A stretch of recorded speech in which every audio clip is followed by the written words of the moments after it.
Ki te maunga tito hea.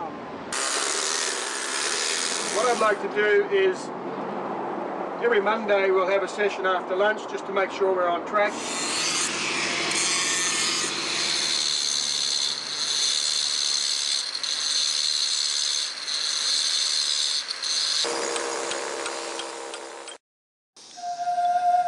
For the past 10 years, Taranaki's Te Kupenga Stone Society has held a biannual stone symposium to foster and promote stone sculpting.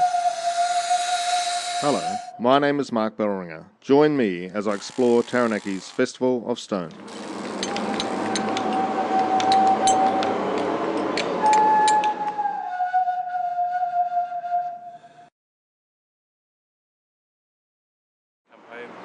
It's good to come home, but and also to do something to do with my links back to Parihaka.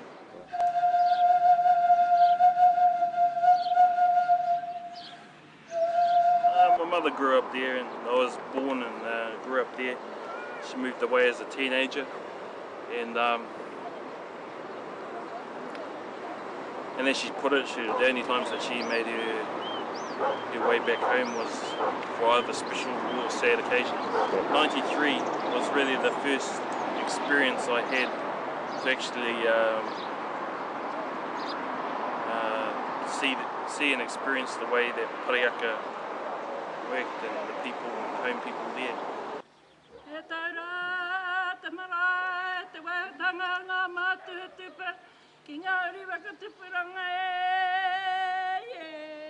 The presence of Parihaka as a theme is getting to be more widely known, and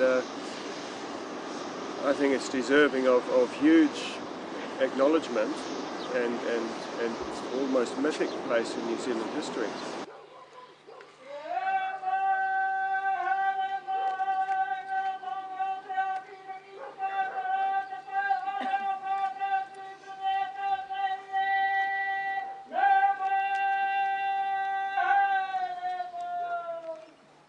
The theme is Parihaka, so my piece is a feminine piece. It's a stylized kete, so I'm going to do a weave around the rim, and it's holding an egg or a seed, which is the future.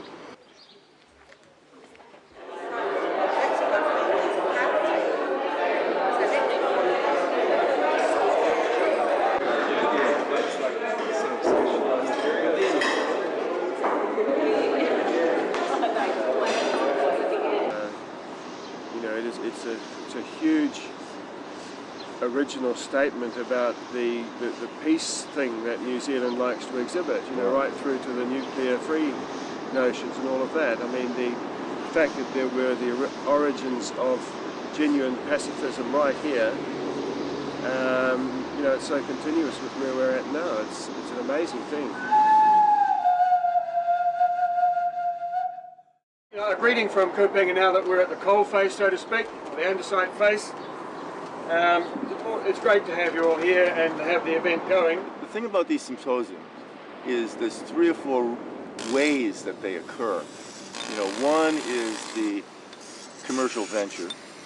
You know, number 2 would be the civic venture, a city, a place that figures out that this is, quote unquote, a very good idea. And then the other way that these things sometimes occur is out of the academic world. But the best symposia, informal or formal and very structured, are the ones that are actually produced by artists. And this one, that's its history. The Stone Symposium is organised by a group of Taranaki enthusiasts, most of whom are sculptors in their own right. For the moment we have 29 participants. That's not including the Dutch lady, but that's including Felipe, so we're kind of 29ish. And the 2 new ones are Rory McDougall from Hokitika and Garrick Ferguson from Oamaru. Right. The other matter arising was the stones at the quarry. There, down the Hydro Road quarry, man, there was, it would just make your mouth water. We spoke to Fleming's digger driver, who's got the big digger with the big grab, who,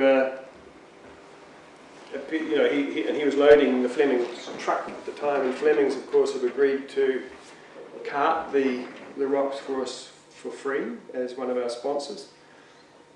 And their technique of just having a big digger that grabs rocks and drops them on trucks is a hell of a lot better than our previous efforts. Even the best efforts of John, you know, where we put strops around each rock and pull them out with a higher, this thing just reaches across and picks them out like peas off a plate. Andesite boulders that have over the centuries rolled down the Waiwakaho River from Mount Taranaki are selected as raw material for the sculptors to work.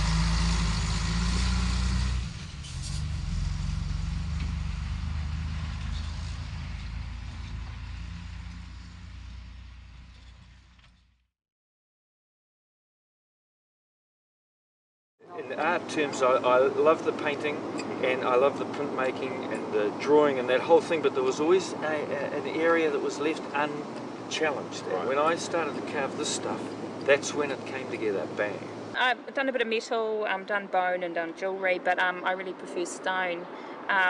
Just kind of the life and the energy of it and the way it's not consistent. My interest in rock came from when I was a child, and we used to spend a lot of time at rivers. My sculpture is really an extended drawing. It's a drawing which extends into depth, and but it has all the, I'm hoping it'll have all the gestures and the graphic dots and dashes that a drawing would have. My grandfather had a great interest in geology, and he collected rocks and petrified wood and made a lot of different things out of them. He also used rocks for healing, planting, all sorts of things. It's the primal material that we have made art out of for the longest period of time. It's the base material, and it does keep you pretty honest too. From the last symposium, I was interested from ideas that developed with function, so I'm looking to work a lot more along those lines. Function and the mixing of mediums too. Worked into it. I did wood when I was at school and I was too lazy to sharpen my tool. It's just really good to see other work and be with people who speak the same language and talk in terms of form. When I came across andesite, then I fell in love with rock. Yeah, that real hardness, the crispness of it. Yeah, love it. Well, the task in hand today is to take all of this alkazine, and we've got to run a line down the middle and try and organise taps for every artist so that they can run water onto their stones so that we can dampen down the dust, because we've created Operation Desert Storm here and the council is not exactly enjoying it.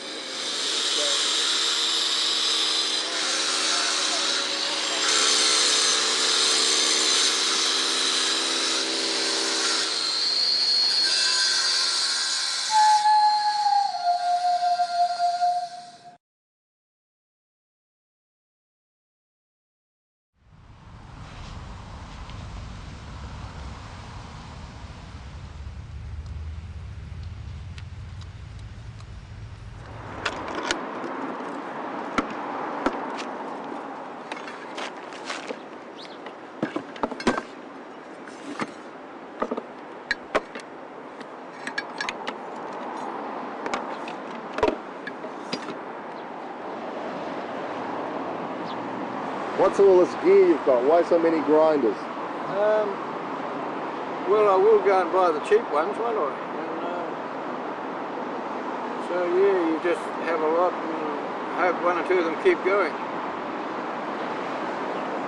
I love the Japanese offset discs or flush cutting discs, because normally with the diamond blades it's a flat blade and there's a nut that sticks out, so it's really hard to cut through the rock because the nut keeps on hitting the rock. But with the recessed blades, it's hidden, so you can cut big planes, and that's just made the style of work a lot easier. I also love the air tools, and I was just power tool sculpting.